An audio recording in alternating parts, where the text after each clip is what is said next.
Welcome to Making Stuff Up, the podcast by the Quinte Arts Council team, where we talk to all kinds of creators about how they got interested in making stuff up.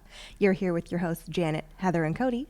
Today, we're talking to musician Jeanette Arsenault about the art of music and songwriting. Jeanette, welcome to the podcast. Can you please introduce yourself a little bit? Well, hello, everybody. This is such a fun place. We're having so much fun already. We just got going. So great to see you and lovely to meet you. Been so nice to be invited to chat with you all, sitting around the table and talk about music, my favorite thing in the world. So maybe you can start by letting us know where you're from. Arsenault is probably not a very common name around here, but in Prince Edward Island, every second house either is an Arsenault or a Gallant, and I'm related to both. There were 14 kids in my mother's family, 13 kids in my dad's family. Wow. I have 75 first cousins. Oh my God. Who have spouses and children and grandchildren and great-grandchildren. So we are a numerous bunch, and they live in Prince Edward Island. My parents still live there in the French Acadian community. Awesome. Beautiful. Lots of cousins. Were you able to grow up with those cousins and have family events with them? Summertime, okay. we'd go down for the summer, like for five weeks, you know. Nice. And a lot of parties. Acadians, that's where I got my love for music. Acadians are big time musicians or music appreciators. Because my mother is in a family of 14 kids. 13 of them played instruments except her. Oh, wow. So she would say, well, someone has to clap for the rest of them. Oh, lovely. So she usually made the snacks. So did she bring you here, or how did you get to the Quinte area? Okay, well, really wasn't much work for my parents back in the late 50s, 60s. So they both came to Hamilton to work. My dad on the CNR, and my mother came in and worked for Sears. They knew of each other's families, but they didn't really know each other. And then they met at a house party and fell in love. And when it was time to raise their family, they decided to do it in Hamilton where there are more opportunities. So we were sent off, because Acadians are French. Mm-hmm. So we were sent off to a French school in Hamilton. And that's where I was born and raised. Then CN is like the military. You get shifted and moved over to wherever they send you. And Dad got sent up to Northern Ontario, north of Sudbury, in a little place called Cape Riol, who had a French school. Like, unbelievable to find in such a small community English and French schools. But it had a good French base up there as well. Make a long story as short as I can. From Cape Riol, when I left home, I went to Ottawa. And I worked on Parliament Hill. I worked in governments. I worked for cabinet ministers and did the whole political scene. And then decided, I want to sing. Okay. Quit my day job. I did and lived the dream. Good for you. Living on my pension until it ran out and then looking for more gigs and that sort of thing. So from Ottawa, then we discovered Prince Edward County, and I lived actually in the county for 25 years. And then fell in love with Belleville, and here I am. Wonderful. Living the dream in Belleville. So you're bilingual then, right? Fully bilingual, Mm-hmm. yes. I think that's one of like the great things about Acadians. You get to be in both worlds. This is what I used to say to people. At one point, there was quite a divide between the French and the English. And I used to sing in the Brockville area, very Anglophone. And some people didn't like when I would add some French songs here or there. And I'd say to them, look, I'm so lucky. I have 2 doors that are opened up, and I can understand the language, listen to their music, watch the movies. It's such a broader base. I wish you would just explore a different language, whatever that would be. But yeah, it is the ability to appreciate much more culture, arts, books, etc. Yeah, I think it's really great. So let's do a lightning round. We all jump in whenever, but what's your favorite ice cream? Pecan. Pecan ice cream. Pecan That with a sounds caramel pecan. Delicate, Nice. but yeah. I'll take pecan anything. Moose tracks. It's like peanut butter and It is chocolate. sugar. Oh. and Okay, second favorite. Yeah, it's good. And it's Quinte dairy, so we're talking local and Quinte dairy. gotta support local. Black cherry is really good too. Oh, okay. I'm going to go with Ben & Jerry's The Tonight Dough. I like anything that allows me to eat cookie dough, so without poisoning Are you. you like me? You buy those little Pillsbury round cookies and you eat them before you put them in the oven? Yes, I haven't had a bad reaction yet. I'm not advertising to viewers that they should do this, but I'm going to keep doing it until there's a problem. I'm the same, and it's been 10 years, and I don't have a problem. Yeah. So based on that, I think I know the answers to the next question. Cheese or chocolate?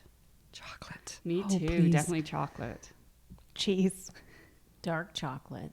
With a nice red wine. Yeah, I can do that. With caramel and salt. Sea Oh, salt. yes, yeah, a dark Okay. chocolate with We'll get salt. along well. I'll know what to bring next time as my Sounds thank you good. gift. I mean, it all sounds great, but mac and cheese, delicious. Like homemade mac and cheese, I make a great one. Brie, you know, there's I love cheese with too. bread. That's a really hard one. Yeah. Cheese with Yeah, I don't want chocolate on that it. either or. I'm the same as you. I want both. All right. So, what's your favorite season? Spring, summer, winter, or fall? I think it's fall now. I think it's fall, especially the kind of fall that we've had this year with beautiful weather. The colors have been spectacular. I think more spectacular than any other year agree. that I remember. But I can't do heat very well anymore. So summer now has taken second place to fall. I always loved fall the most. And I think you're right. I've actually heard that the combination of the amount of rain that we've had and the heat spilling over into the fall has made that the colors more vivid this year. Yeah. Fall, definitely. That's an easy one for me. Same. The Oh, colors a of the bunch trees really came alive this year. And right Yeah. here in the Belleville area, my Yep. favorite spot was to go up 62 or 37 and up Sills Road and Wilson and Ridge Road and do that whole circuit just north of Belleville. You don't have to go far. That's It my was country. spectacular. I love it Right in out my there. backyard. Oh, you're Yeah. lucky. Yeah, it's beautiful. Lunch or dinner? Oh, that's a good one. Probably dinner. Even though we're supposed to make lunch, the big meal of the day, I'm still old-fashioned, I guess. I like dinner. The older I get, the more I like lunch. I'm a lunch person as well, but that's because I usually get reading in the evenings and forget I'm supposed to eat. So the books have stolen dinner. It's lunch for me. I'd have to go dinner. I like to cook for the family, so I like it when everybody gets together around the table. I'm getting into that. And because I was a career musician, I was always on the road. So it was dinner thrown together and I've got to go out the door and there you have your meal. But since I've stopped, touring on the road, I love slow cooking and clean eating. And I'm really into that. And I can understand why people find their joy in the kitchen. Finally, I think my family's very surprised. Morning or night? I'm a morning person. I get up quite early and I fade early in the night now. I'm not 22 anymore. So, yeah, it'd have to be morning. I'm there with you. Morning is a beautiful time of day. I do a lot of theater, so by nature I have to enjoy night because otherwise I don't see much of the world. I was always an night owl before, but becoming more of a morning person. Coffee early and watch the sunrise, that kind of thing. It's nice. All right, what's your favorite genre of like film, book, or television? Mysteries. I like being the detective. When I was 9 years old, I read all the Nancy Drew books, and that's what I wanted to. You too? That's what I wanted to do. When I grow up, I want to be a detective.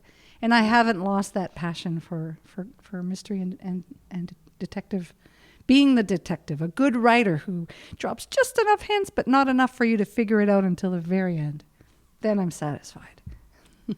I like a good comedy. If something can make me laugh, then it's great. I'm big into fantasy.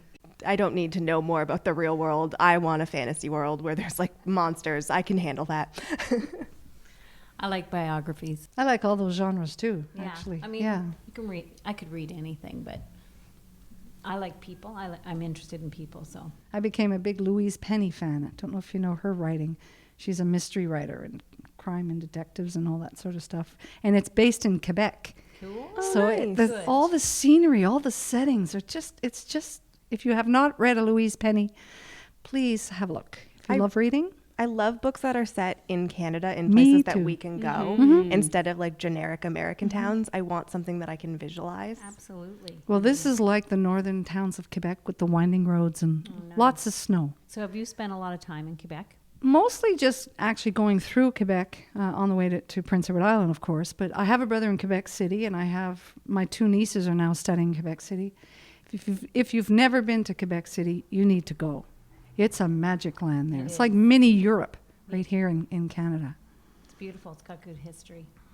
Just like Acadian music.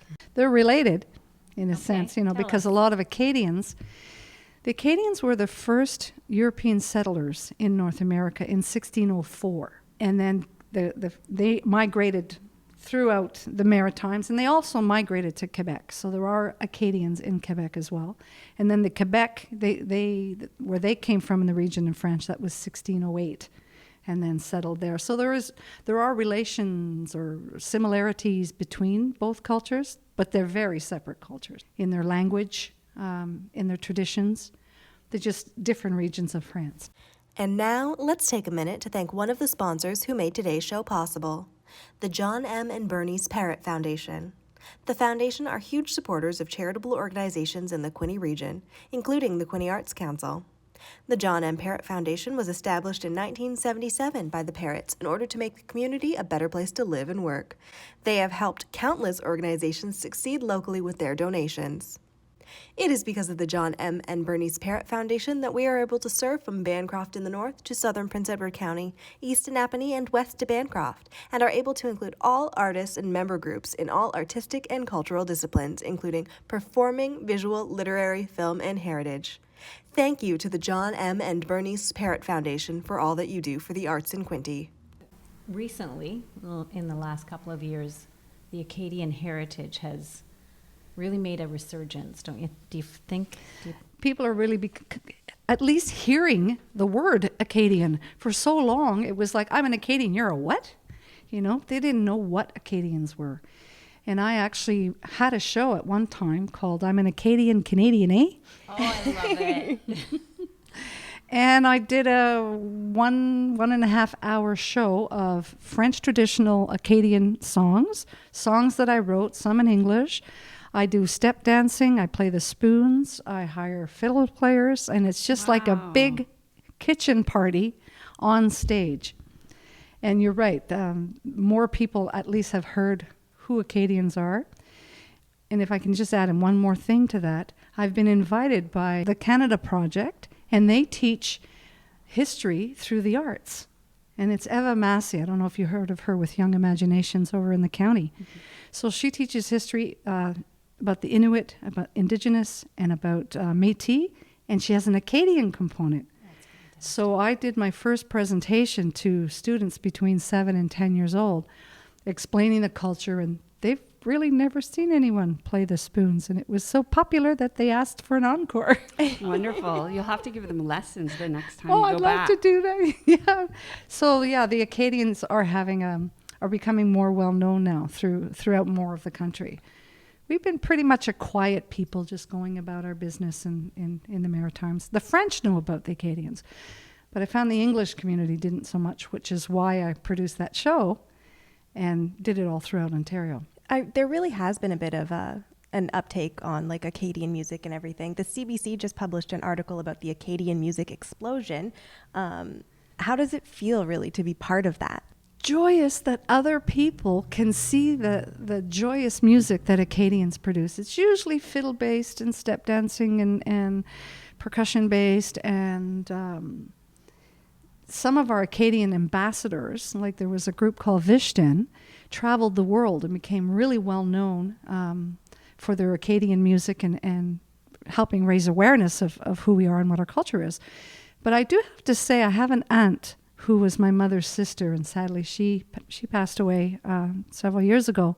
Angèle Arsenault, if you ever heard of her. She was the ambassadress for Acadian music, and she even got the Governor General Order of Canada for her music. Do you remember Peter Zosky from CBC Radio? Okay. She was in his book. She went up to the Arctic with him. Morningside Papers, or he has Morningside. Yeah, Morningside. Yeah. So he did a series of books, but she was really popular in the 70s and the 80s. She was a superstar out of Quebec. And she, blazed the trails for a lot of Acadians now coming through. And as you say, CBC has discovered Acadian music and doing a lot of their music now in their presentations, which I'm joyous for. There is an energy to it. Like, when you talk about playing the spoons, I can just see it, and you feel it when you hear Acadian music. And I actually see it a lot in you as well. You've got this really good energy. And so I just wanted to talk a little bit about celebrating your Acadian heritage. Obviously, you come from a musical family. Actually, both my sides of my family are kind of musical dynasties. I thought everybody had the Saturday night gathering of the family, and everybody brings a fiddle or spoons or accordions, guitars, and sits in a great big circle in the living room, and you create your own party. And you didn't need a radio. I thought all families did that, even Acadian families, and I found out they don't all do that. And I was pretty blessed to come from two really, really musical families, and that's kind of our bond.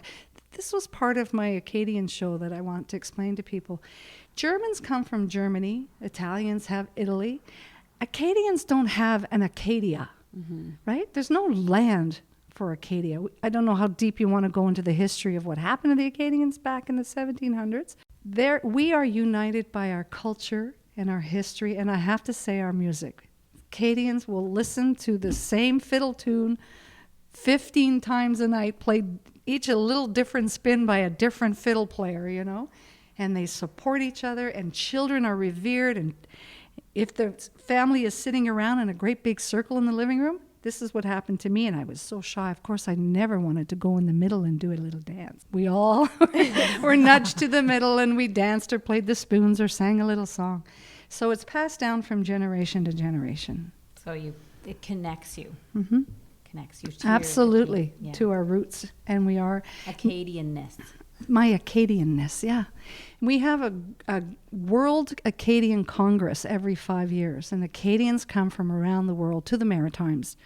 And though the culture is still music-driven and artisan-based, when you hear the same songs that you've grown up with played with a different spin by different artists around the world, everybody celebrates each other. And if someone's playing something, everybody will gather around and support them, and then someone else will, be playing over there. It's a very supportive community of people.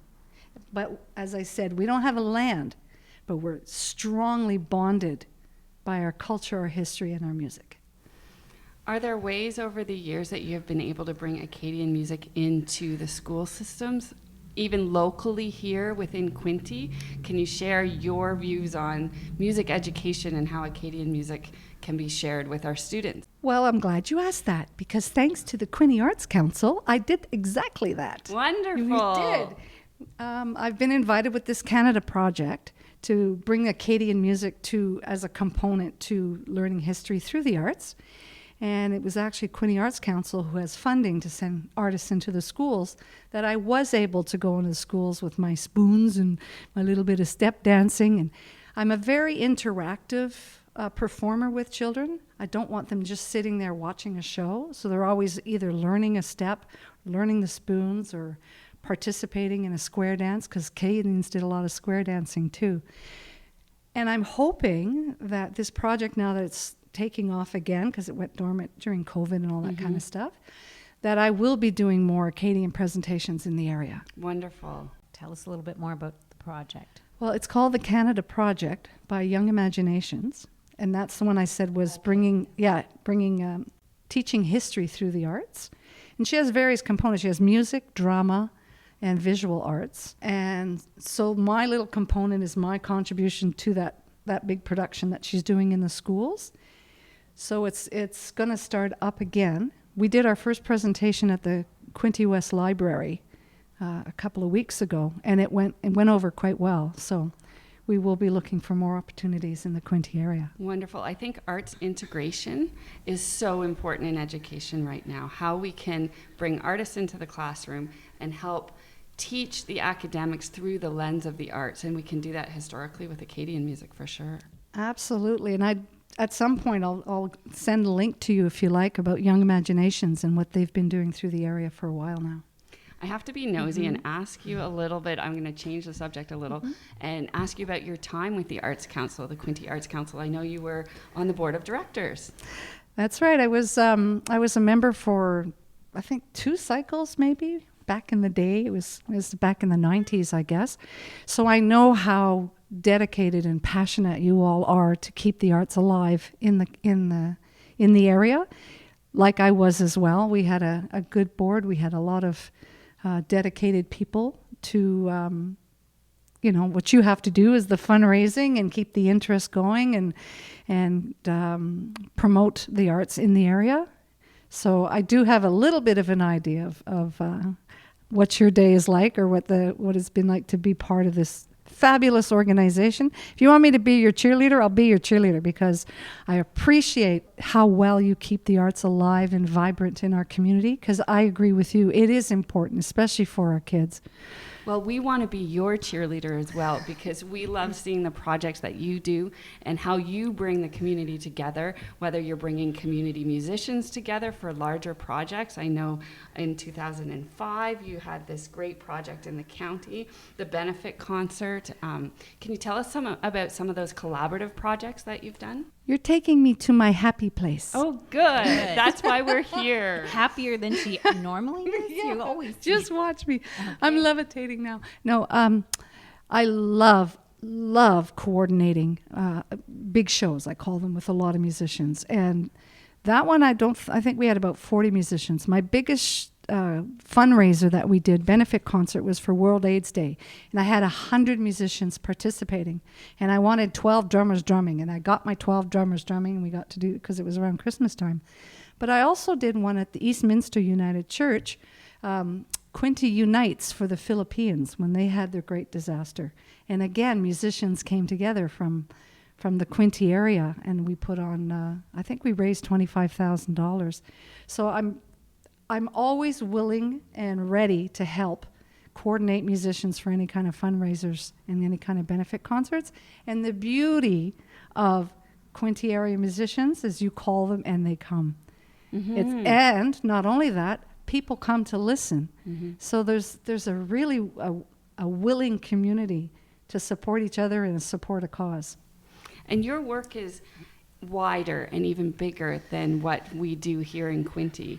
I've seen your national projects, some international work. With all of us being 4 women at the table, I have to admit I'm very fond of Women of the World, one of your great CDs, and Women of the World, the song itself, is a wonderful piece that's been in my head for a couple days. Can you tell us how that came about? International Women's Day, 2006. My neighbor was the president of the Business and Professional Women Canada, so BPW Canada. She was my neighbor. So she came over one day for coffee, and she said, we really should have a nice anthem for women. International Women's Day is coming. What do you think? What do you think you could do something? So we started to throw around ideas. This is a long way around to tell you the core of that song. Mm-hmm. So I said to her, there are so many countries that are still run by men, and women, need a voice in those countries and everything. And I said, you know what, though? The roots may be deep in a tree, but you still got to shake that tree. Mm-hmm. That's what I'm trying to get out. And that became the crux of the song. If you listen to coming into the third verse of that one, the roots may be deep, but you still got to shake that tree. So I wrote it in English. She played it at a convention in Winnipeg. These little things, just leapfrog things that are out of your hand, that just kind of happen. And explode. Because there was a lady who came to her convention. She was running for international president for the International BPW Club. And she heard it, went, oh, I love that song. She won. And when she won, she took that song around the world and played it every conference that she did around the world, 60 countries. She'd play that to come into, hey, hey, hey, there, woman, right? When she was having her closing ceremonies, because the next president was coming in, she invited me to go to Helsinki, Finland. So they flew me in. I sang, I opened every one of their workshops and closed every workshop, did their gala, did all the whatever they needed me to sing the song. The last piece of that is we had it translated into their 4 official languages, Italian, Spanish, French. Mm-hmm. So I had all 4 languages done. I recorded them all in all the languages. And then I did the first, I think, quadrilingual song. So when I opened up at their conference, I had a verse and a chorus and a verse from all the different languages. And I tell you, I felt like a rock star. They had 2 jumbotrons. You have 60 women in their costumes from their country, because it's a big gala. And when I started off with, hey, hey, hey, there, woman, 600 women stood up, punched your air in the fist and started to sing along. Well, and It the was joy, magic. just the joy in their faces to sing with you for that is just incredible. Well, they took it as their own. Yeah. Which as a All women songwriter, should. you birth the song like a baby, right? And then you watch it grow. Yeah. And it took on a life of its own. Germany created a dance. There's now an official Women of the World dance. Austria just contacted me, and another club in Germany just contacted me. They want to use the song for their video projects and for women equity in their country. So the song, I'm just sitting back like a proud mom, and just watching it take on The a hard life work of has its paid own. off. Yeah. Thank you for bringing that up passion. because, there was a lot of passion in that song. And then we need to celebrate each other and lift each other up. And We do. And I feel like now is also a good time to make the song not come back because it's been here, but raise it up. raise it up. Yeah. Women need a bit more of a voice in several different countries right now. So That's interesting you say that because at the conference when women were saying, I'm sorry that you still don't have equity in your country, and I'm sorry that, men are still running it and you're behind the 8 ball. And those women said, keep doing that because you're giving us hope that we can get to where you are. Don't stop. Even Canada, I mean, all of our political parties, 30% of the people in the seats are women. We need that to be a 50-50. And so, and it's, Here. We'll sing them into the chambers. Hey, that woman, and you woman, and you woman, and you. now let's take a minute to thank one of the sponsors who made today's show possible, Bay of Quinte Regional Tourism. If you're looking for something to do in the Quinte region, then look no further than Bay of Quinte Tourism. They have it all planned out for you.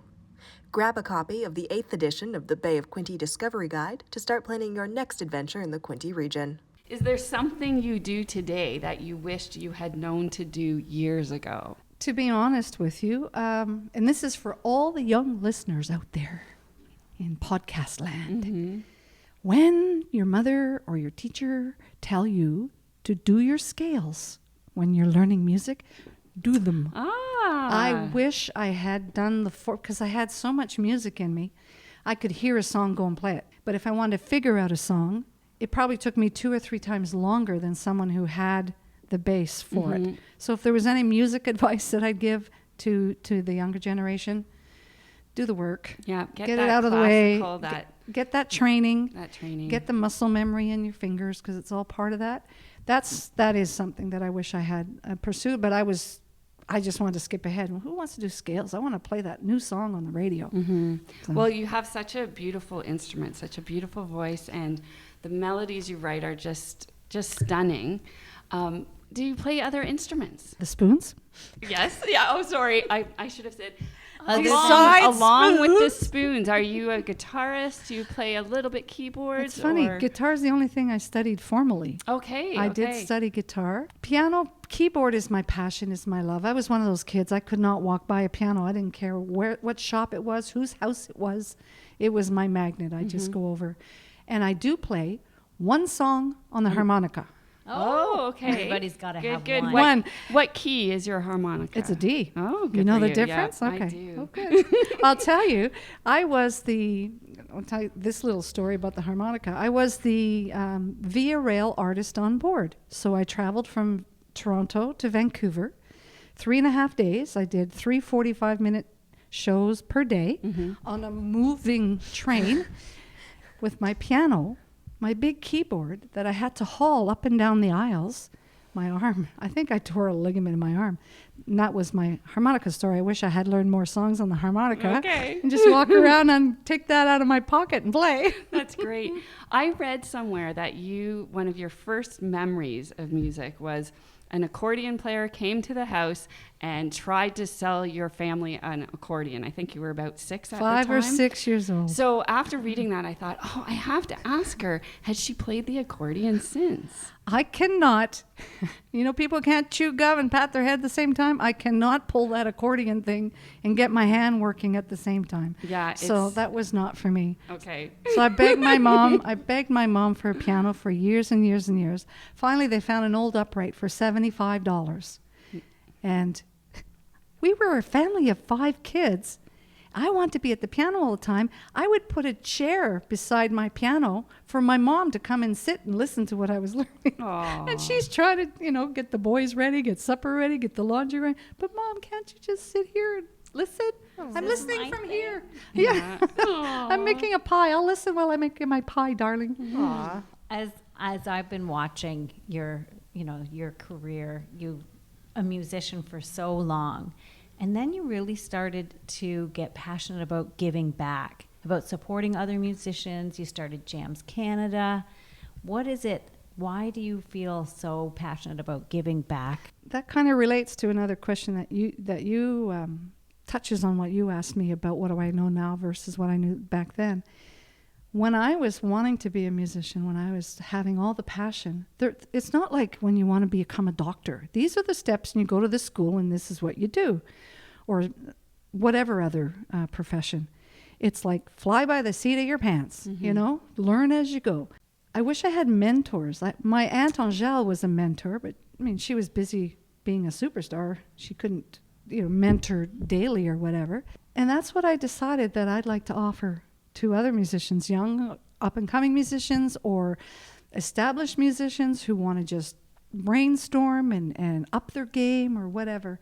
And that has become a passion. So Jams Canada was started, Jeanette Arsenault Music Services, which ended up being a good acronym for the music. That's great. I was lucky. I wrote an ad and it said, "You won't find us in the peanut butter aisle." But that's what I want to offer either established musicians or up and coming musicians. They want to brainstorm some of the things that worked for me and some of the things that didn't. My book would be called "Don't Do What I Did." There are a lot of lessons along the way. So I absolutely would love to help other musicians who want to just perfect what they're doing or look at the opportunities that are out there and aim towards that. Well, and like you were saying earlier about the Quinte music scene, it really is about collaboration. And how lucky are we as musicians or artists that we're living in a society right now where collaboration is how everybody becomes successful. We've let go of that sort of competitive of who's leading the kingdom of vocal music or instrumental or thereabouts. Now it's about collaboration and sharing. No, I absolutely agree. Same when I lived in the county. We had a group of musicians and we supported each other as best we could. The same thing I'm finding here. But you need to, I'm sure you're quite aware, the music industry was devastated when COVID hit. So here I was setting up Jams Canada, ready to launch for April 1st, 2020. March 15th, everything shut down, and that was the end of that. So how can you offer a service to musicians when they're not making any revenue to be able to, buy their groceries, never mind advance their career? So it's been a struggle for everybody, each in our own way. But that's where, Quinte Arts Council, your support and your keeping the music and the arts vibrant in the community, that's all part of it. It's the people who come and support the musicians, it's the musicians, it's your organization. So it's a very thriving community here, I find, for the arts. It's exciting to be part of, I know, from our side. Yeah, to stay connected. Now, one way you stay connected, you're very active on social media. You're always interacting with different artists and everything. Did that start during the pandemic, or have you always felt that that's important? That's a really good question. I have more time since the pandemic to be on social media. When I was a working artist and gigging and touring and organizing and promoting, and when you think about it, each musician is a little entrepreneurial machine all in its own. We don't think of it that way. I hired musicians, I booked the venues, I took the tickets, I paid everyone. I didn't think of myself as an entrepreneur. Someone came up with a good word, a musicpreneur. Oh, And I I'm like that. trying to also share with musicians, you are a musicpreneur. And that takes me back to the social media because you're so busy honing your craft and writing and practicing and rehearsing and looking for gigs and promoting those gigs. You really can't do it all. So it's hard when you're as a musician, when you're creating, to try and do all the promoting it and get on all the social media and stuff. But I'll tell you a little secret that I learned as a musician. Things go in cycles. I finally cottoned on to that. So I'd have my recording cycle, then I'd have my gigging cycle, Then I'd have my writing cycle. So I try and share that with musicians. You don't have to do it all at once and then get overwhelmed. Just realize that this business is cyclical and seasonal as well. And I think everybody's got to do what they're strong at. So, I mean, as an arts service organization, the Quinte Arts Council would want to know that musicians are doing all of those cycles. And if they need promoting, then they turn to us. And we take care of the promotion so that you can focus on your writing and your performing and like an incubation time. What I like also that you're doing is, when I was on the board, it was more focused on visual artists. So it's so nice to see that you're including authors and artisans and artists. I mean, we were all kind of a part of it, but it wasn't so musician focused, at one time. So maybe we talk about a little committee that focuses on, different sectors and make awareness. I'm not sure, maybe I'm the only one, but I'm not sure musicians know the kind of support that they could get from being part of the Quinte Arts Council. I certainly, because I was on the board, always promote it and always recommend it and talk about your reach. But there could be maybe a bit more of an outreach. And if you want a committee member, I guess you're looking at her. Oh, thank you. Yeah, we're always working on awareness amongst all the art forms is our goal. And community building. But you can only do so much, right? One of your biggest hit songs, This Is My Canada, has touched the hearts of so many. Can you tell us more about that project? That song I call The Little Song That Could. And it was birthed from the deepest part of my pride in being Canadian. And I cried those words out in my living room. This is my Canada. Why do you want to separate? I don't want, We're stronger together. That sort of kind of message. So I recorded it in 1992. Next thing you know, I was invited to sing it for Her Majesty Queen Elizabeth for one of her tours in Ottawa. And this one here just about knocked me over. I get a call. This is the captain of the HMS Preserver overseas, and we're using your song as our wake-up song for our soldiers every morning. I had to say, is this a joke? No, this is really the captain of the HMS Preserver, and that's what they were doing. So recap on that 25 years later, during Canada 150, I was in Halifax. The HMCS Preserver was docked. They took me on a tour of the ship, so that was kind of completes that story. That's awesome. Yeah. So that was 1992, and then I got to play it and sing it here and there. Someone else heard it and said, we're coordinating the event for the Canadian Olympic athletes in Salt Lake City. We'd like to use your song. Oh, that would be very cool. Can you come? Well, yeah. Can you write another song? We want to, let's go team. So I wrote them a second song, and I was flown to Salt Lake City. Then another committee heard it while I was there and said, we're doing the games in Athens. Would you like to come to Athens and sing your song for the athletes? Yes, absolutely, I'd love to come. We need another song. Oh, So I wrote another song for them. you write and then fly. All right, and fly. That was about it. This one was trilingual. This has got a county connection, though, because I don't speak Greek. I'm singing in Greece. So I said, I need some Greek words in this song. So where do you get Greek translations when you're in Picton? The local subway. He's Greek. So he helped me with That's pronunciation. an authentic collaboration. Yes, that was, you talk about collaboration. So that's when I ended up going to Greece as well, and Athens, to sing for the athletes. And the song is like my baby, has taken on a life of its own. And I've sung, the Olympic torch relay in Picton, the Pan Am Games torch relay. So it was growing and growing. And then I had an opportunity in 2017 to re-record it with Canadian artists. And that's the video that's on right now that has over 450,000 views. And that's why I call it The Little Song That Could, because I don't promote, I don't do any advertisement or marketing, nothing. The song just kind of chugs along, and people are making it their own. Their passion for Canada, and I think the difference is they're feeling my passion. It wasn't written up here. Yeah. It was written right from here, And but we're my all- love for We love that pride. this country. Yeah. Yeah. That's amazing. Thank you, Jeanette. This has been great. We have really learned quite a lot about Acadian history. Can you tell our audience how they can find more of your work? I have a new a website, JeanetteArsenault.ca, which is just being revamped, and we're hoping to launch the new version in a couple of weeks. So that's kind of exciting for me. So, and I'm also on the social medias, on Instagram and Twitter and Facebook as well. But can I say at this point, thank you so much for your interest in my music and my work and my Acadian history. And I think you do a great service to this community, and I'm just so happy that you work so hard for artists. Thank you. Thank you. you. So Our wonderful. pleasure.